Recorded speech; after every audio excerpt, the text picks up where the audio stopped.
Hein? Dossé, ces jeunes-là que j'avais approchés pour qu'ils puissent nous aider à mener le combat contre l'armée française, étaient boycottés à un moment donné, y compris dans votre régie de fous impérialistes, justement parce qu'ils parlaient de l'africanité, ou si vous voulez, du caractère noir de l'Égypte antique. Combien ont été, Bob Marley, combien de fois n'a-t-il pas été boycotté d'ici et là?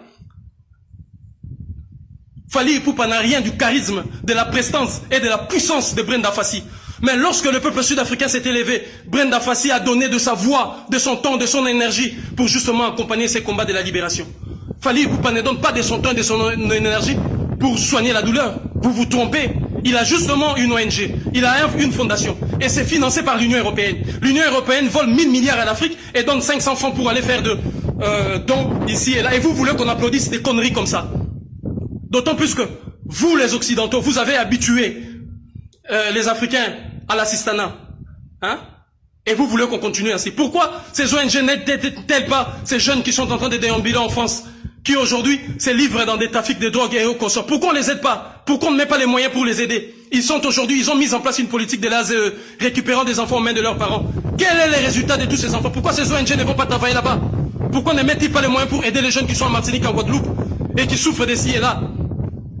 Parce que ce sont des organisations politiques qui sont là justement en train de piller et, si vous voulez, nous mettre un peu de la poudre aux yeux pour que nous puissions dire qu'ils sont en train de faire ceci. Ce qu'il faut pour le Congo, ce n'est pas ces aides-là absurdes que viennent nous apporter des ONG.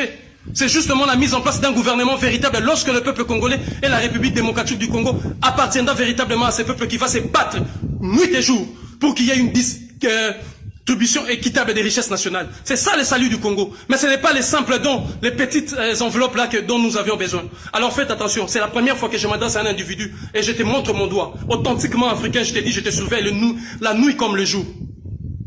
Et continue, on verra si tu auras encore le courage de t'élever pour aller parler dans cette régie de fous impérialistes.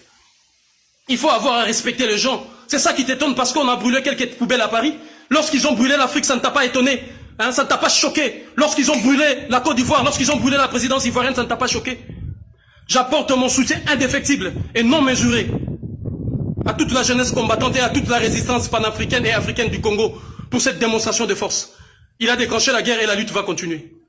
Ingeta, Ingeta, Ingeta, unité, dignité, courage. Merci.